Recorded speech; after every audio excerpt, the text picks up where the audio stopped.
안녕하세요. 중근쌤이에요. 어제 여러분 식물과 에너지, 광합성 단어 잘 복습을 했나요? 이번 시간에는 여러분 광합성에 배웠던 내용을 바탕으로 이런 광합성에 영향을 미치는 환경 요인이 어떤 건지 알아보는 시간을 가질 거예요.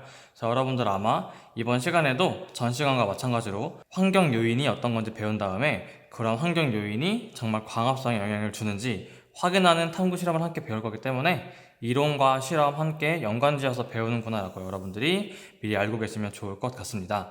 자, 한번 여기 나와 있는 그림을 통해서 광합성에 대한 개괄적인 내용을 복습한 다음에 본격적으로 광합성에 영향을 미치는 환경 요인이 어떤 것이고 어떠한 특성을 보이는지 확인해 보도록 하겠습니다.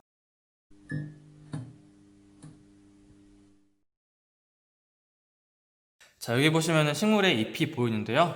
우리 항상 강조하는 거지만 광합성이 일어나는 장소는 엽록체였죠. 엽록체에서 광합성이 일어난다는 거 알아두시면 되고, 자, 여기 왼쪽에 있는 세 가지는 광합성에 필요한 물질이고 오른쪽에 있는 두 가지는 광합성 결과 만들어지는 물질이라는 걸 우리가 배웠죠.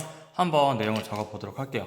첫 번째 필요한 게 뭐예요? 1번은 햇빛, 빛이겠죠. 빛 또는 햇빛이라고 여러분들이 알아두시면 되겠고요.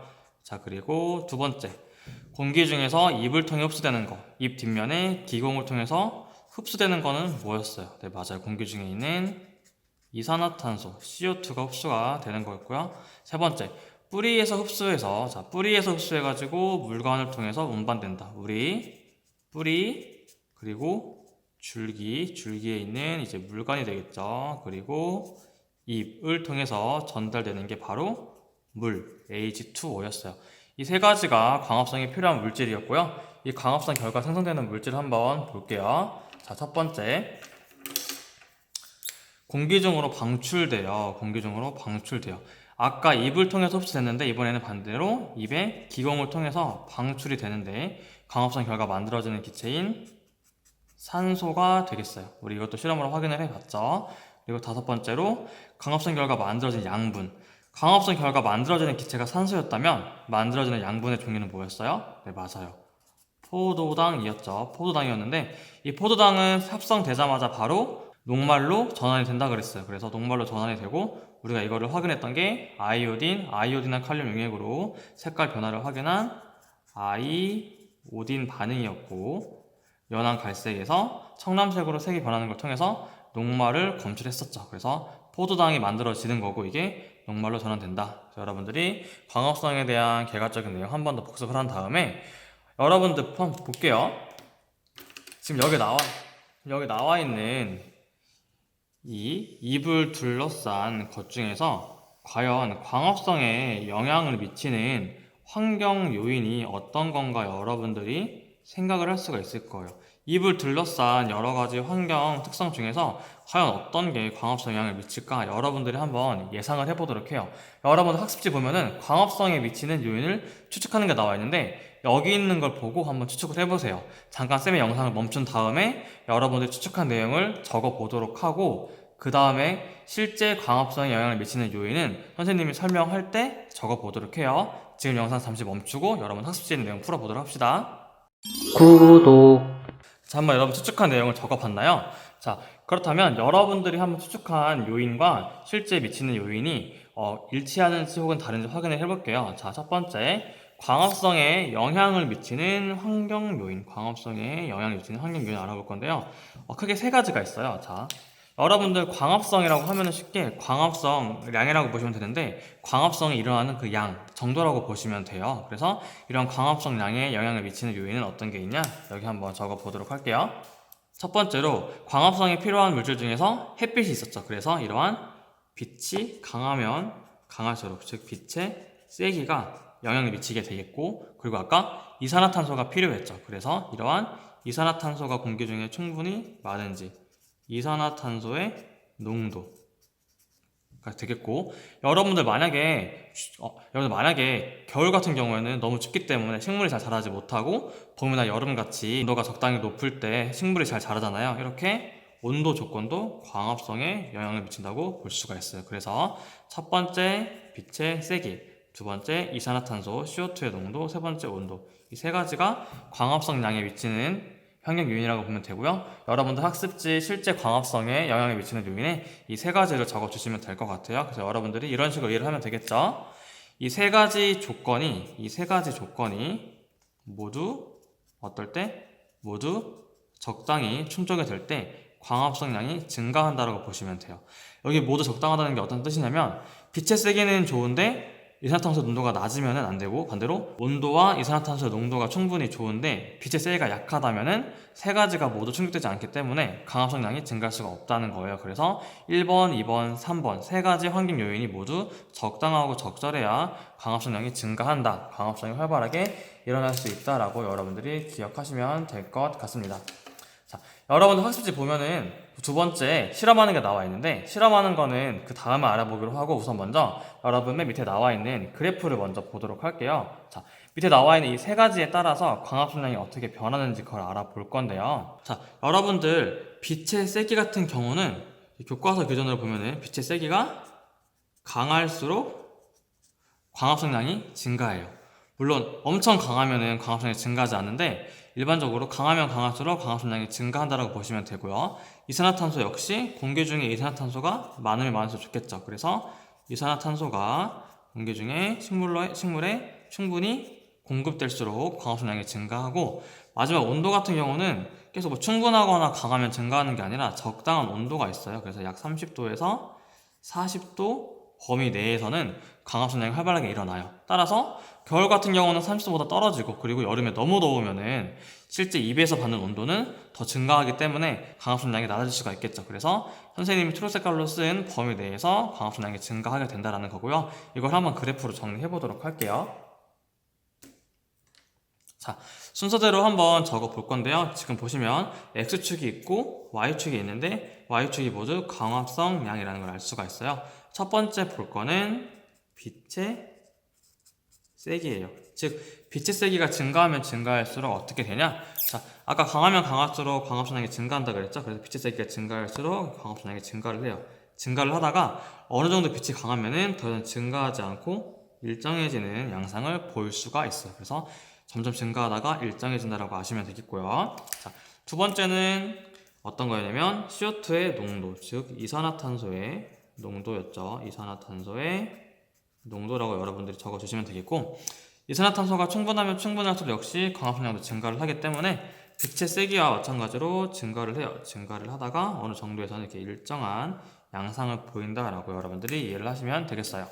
세 번째 환경 조건은 온도였는데요. 아까 온도는 30도에서 40도라는 온도 조건이 있었죠. 따라서 그래서 어떻게 증가를 하냐면 여러분들이 온도가 점점 증가할수록 이렇게 광합성량이 증가를 해요. 증가하다가 30도에서 40도에서는 이렇게 팍 뛰어요. 그리고 40도 넘어가면 다시 이렇게 다운되는 양상을 보일 거예요. 즉 지금 증가해서 최고점을 찍는 이 구간 있죠. 이 구간이 30도에서 40도가 되겠다라고 보시면 돼요. 여러분들 지금 세 가지 그래프 양상을 봤는데요. 다시 한번 비교를 해보면 빛의 세기와 이산화탄소 농도 같은 경우에는 증가하면 증가할수록 광합성량이 증가하는 양상을 보이고, 어느 정도 증가를 하면 어떻게 돼요? 계속 증가하다가 어느 정도 이상이 되면은 일정해지겠죠. 즉 여기서는 증가하고 계속 증가하다 보면 일정해지는 양상을 보일 거예요. 즉 이산화탄소 농도도 증가하고 일정해지는 어느 정도 이상이 되면은 일정해지는 양상이 보일 거고, 온도 같은 경우는 어떻게 돼요? 온도가 높아짐에 따라서 증가를 하죠. 즉 온도가 이렇게 높아짐에 따라서 점점 이렇게 증가하는 양상을 보여요. 근데 일정 온도, 즉 30도에서 40도, 여기가 최고점을 찍게 되는데 여기 이상으로 온도가 점점 증가하게 되면 어떻게 돼요? 반대로 감소가 하게 되죠. 즉 앞에 거와는 다르게 온도가 증가하면 증가할수록 일정 온도까지는 증가를 하지만 최적 온도를 넘어가게 되면 오히려 감소를 하게 된다. 즉 증가를 하다가 일정 온도 이상에서는 다시 광합성량이 감소를 한다. 이렇게 여러분들이 차이점 알면 되겠죠. 감소한다라는 거 여러분들이 기억하시기를 바라겠습니다.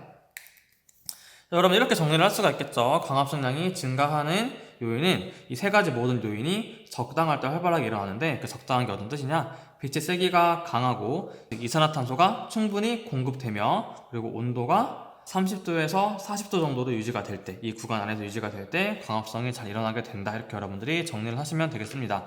자, 여기 나온 내용 중에서 첫 번째, 빛의 세기와 관련해가지고 과연 빛의 세기가 정말 광합성 양에 영향을 주는지를 한번 확인하는 탐구 실험을 볼 건데요. 여러분들 학습지 중간에 잎이랑 주사기에 나와 있는 실험 있잖아요. 그걸 한번 알아보도록 할 거예요. 그럼 한번 탐구 실험 확인해 보겠습니다. 구독. 자, 여러분 이렇게 실험 과정 한번 준비해 봤는데요. 여러분 학습지 보면은 땡땡땡이 광합성에 미치는 영향 나와 있는데, 자, 여기 지금 보면은 대놓고 나와 있어요. 빛의 세기가 광합성에 어떤 영향을 주는지 알아볼 거다라고 나와 있어요. 그래서 빈칸에는 빛의 세기가 라고 넣으면 되겠죠. 빛의 세기가 어떤 영향을 주는지. 그래서 이렇게 보면 돼요. 빛의 세기가 증가하면 증가할수록 과연 광합성 양이 증가하는지를 여러분들이 확인한다라고 보시면 될 거예요. 자, 한번 과정을 읽어볼 건데, 여러분 학습지에는 아마 그림 1, 2, 3, 4에 대한 그림만 나와 있을 텐데 선생님이 과정 한번 읽어볼 거예요. 그래서 여러분들이 교과서 130, 131페이지에 나와 있는 실험을 같이 보면 좋겠죠. 볼게요. 첫 번째로 암실. 암실은 이제 깜깜한 곳, 즉 빛이 없는 곳이에요. 암실에 두었던 시금치 잎에서 인맥 없는 부위를 골라 펀치로 찍어서 둥근 잎 20조각을 만들자. 여기 지금 둥근 잎 20조각을 만드는 게 포인트인데, 빛이 없는 조건에 두는 이유는 빛의 세기가 광합성 양에 영향을 주는지 정말 순수하게 영향을 주는지를 봐야 되는데, 광합성을 이미 하고 있으면은 빛의 세기가 광합성에 도움을 준 건지 다른 조건이 도움을 준 건지를 모르잖아요. 그래서 광합성을 하지 못하도록 만들기 위해서예요. 순수하게 빛의 세기에 따라서 광합성이 일어나는지만 확인하기 위해서 그 이전에 광합성이 일어나지 않도록 하기 위한 조건이고, 인맥이 없는 부위를 고르는 이유는 인맥이 없는 부분이 더 엽록체가 많고, 그리고 인맥이 있는 부분은 펀치로 뚫기 어렵고, 그리고 나중에 이제 이게 잎이 떠올라야 되는데 그 인맥이 있는 부분은 아무래도 없는 부분에 비해서 질량이 다르기 때문에 실험 조건이 달라질 수가 있어요. 그래서 통일시키기 위해서, 그래서 일정한 조건을 만들기 위해서 인맥이 없는 부위를 골라서 펀치로 뚫는다라고 보시면 되고, 여기 나와 있는 이 동그란 게 펀치로 뚫은 잎 조각이라고 보시면 돼요. 실험 자체가 굉장히 재밌죠. 두 번째 보면은 같은 양의 1% 탄산, 수소, 나트륨 용액이 들어있는, 자, 첫 번째 뭐가 복잡한 게 나오죠. 1%의 탄산, 수소, 나트륨 용액이 들어있는 두 개의 주사기에 둥근 잎을 10개씩 넣자는 거예요. 자, 두 개라고 하는 이유는 이따 보겠지만 우리가 실험할 조건이 두 가지예요. 한 가지는 이제 LED 전등을 10cm 거리를 두고 빛을 주고, 하나는 20cm의 거리를 두고 빛을 줄 건데, 이렇게 서로 다른 조건에 실험을 해야 되기 때문에 이 두 개의 주사기를 사용을 하고 각각 10개씩 넣는다는 거예요. 자, 여기 보면은 여기 주사기 안에 있는 이 액체가 탄산수소 나트륨 용액인데요. 자, 이거를 왜 주냐? 광합성 양에 영향을 주는 환경 요인이 빛의 세기, 그리고 뭐였어요? 그리고 CO2의 농도, 그리고 온도였는데, 이건 일반적인 온도에서 하는 거기 때문에 온도는 괜찮은 조건이고, 빛의 세기는 이번 시간에 알아볼 건데, CO2의 농도가 만약에 부족하거나 낮거나 해서 영향을 주면 안 될 거 아니에요? 우리가 알아보고자 하는 거는 빛의 세기에 의해서만 광합성 양이 변하는지 알아보기 위해서인데, 그래서 탄산소 나트륨 용액을 사용하는 이유는 이 CO2, 이산화탄소를 충분히 공급해주는 조건을 만들기 위해서예요. 충분히 공급하기 위해서이다 라고 여러분들이 알아두시면 되겠습니다. 자, 이게 왜 그러냐면 탄산소 나트륨 같은 경우는 다른 색깔로 한번 써볼게요. 탄산소 나트륨은 여러분도 알겠지만 NaHCO3란 말이에요. 이게 물속에 녹으면은 이온화가 돼서 나트륨 이온과 탄산 이온으로 나뉘어져요. 근데 이 탄산 이온은 다시 물을 만나면은, 여기 탄산 이온 같은 경우는 물을 만나게 되면은 물 속에 있는 수소 이온과 반응을 해서 물, 그리고 CO2가 만들어져요. 즉 이 CO2가 공급이 돼서 CO2를 충분히 공급하기 위해 사용하는 이유가 이러한 화학식 때문이라고 여러분들이 그냥 간단하게 참고 사항으로만 알아두시면 될 것 같습니다. 3번으로 한번 넘어가 볼게요. 자, 3번 보시면은 두 개의 비커 A, B에 1%의 탄산소 나트륨, 아까 말했던 1%의 탄산소 나트륨액을 넣고, 즉 아까는 주사기에 넣고 이번에는 비커에 넣는 건데, 역시 조건을 일정하게 하기 위해서 1% 동일한 수치를 보인다고 알 수가 있고요. 그리고 아까 넣었던 10개의 입조각을 가라앉히고, 이렇게 가라앉히는 모습을 볼 수가 있죠. 4번 같은 경우에 A, B에 아까 말했듯이 전등 거리를 10cm, 20cm가 되도록 해서 빛을 비추는 거에 같은 시간 동안에 여러분 참고로 2번 보시면은 지금 주사기 입구를 손가락으로 막고 당기고 있잖아요. 이거를 왜 하고 있냐면은 당기게 되면은 혹시나 이제 이 입 조각에 들어있던 공기가 이쪽으로 빠져나가게 돼요. 여기 이렇게 입 조각이 있을 거 아니에요. 근데 입구를 막고 잡아 당기게 되면은 입에 혹시나 있었던 공기나 산소가 여기 바깥으로 빠져나가게 돼요. 공기를 빠져나가게 하는 이유는 여러분들 여기 4번에 입 조각이 있었잖아요. 근데 지금 이제 빛을 비춰주고 이산화탄소도 충분하고 온도도 적당하기 때문에 입 조각에서는 광합성이 이루어질 거예요. 그럼 광합성 결과 산소가 만들어지겠죠. 산소가 만들어지면은 입 조각이 가벼워지기 때문에 얘가 둥둥 떠올라요. 그래서 입 조각이 떠오르는데 걸린 시간을 측정해 보자고 한 건데 입 조각이 빠르게 떠오르면 떠오를수록, 즉 걸린 시간이 짧을수록 광합성 양은 어떻다? 그만큼 산소가 많이 발생했다는 거니까 광합성 양은 활발하다죠. 따라서 산소가 발생해야 되는데 이미 여기에 산소가 있거나 다른 기체가 있으면은 실험을 방해하는 조건이기 때문에 이를 제거하기 위해서 공기를 빼는 거다라고 여러분들이 아시면 될 거예요. 자, 5번으로 돌아갔을 때 A, B에서 걸린 시간을 측정할 텐데 여러분들 느낌이 뭐죠? 10cm, 20cm, 즉 A랑 B를 봤을 때 A가 B보다 더 가까워요. 따라서 빛의 세기는 A랑 B 중에서 어떤 게 더 셀까요? A가 B보다 더 세다고 알 수가 있겠죠. 그럼 떠오르는데 걸리는 시간은 당연히 A가 더 빨리 떠오를 거예요. 왜요?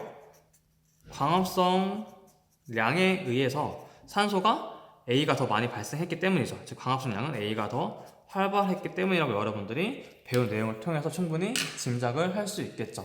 자, 여러분들이 학습지에 이렇게 채우면 될 거예요.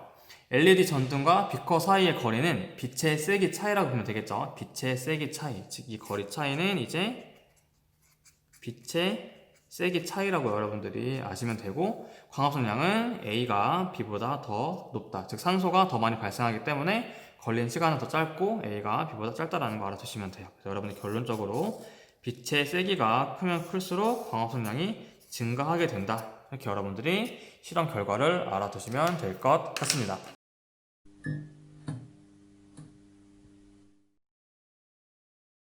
자, 여러분 이번 시간에는 광합성에 미치는 환경 요인 3가지, 즉 빛의 세기, 이산화탄소의 농도, 온도에 대한 조건과 이거에 대한 그래프 양상이 어떻게 나타나는지, 그리고 이 중에서 특히 빛의 세기가 과연 영향을 주는지 여기 있는 탐구 활동을 통해서 정리를 해봤어요. 여러분 이번 시간에 배운 내용 크게 어렵지 않았는데 새로 배운 내용이 있는 만큼 다시 한번 복습을 통해서 꼼꼼하게 정리하시기를 바래요. 그 다음 시간에는 여러분 증산작용에서 알아볼 텐데요. 증산작용과 세 번째로 건너뛰고 광합성 산물인 포도당이 어떻게 이루어지는지 2번과 4번을 동시에 한번 학습을 해보도록 할게요. 다음 시간도 재밌게 준비할 거니까 더 좋은 모습으로 보도록 해요. 그럼 다음 시간에 봐요. 안녕.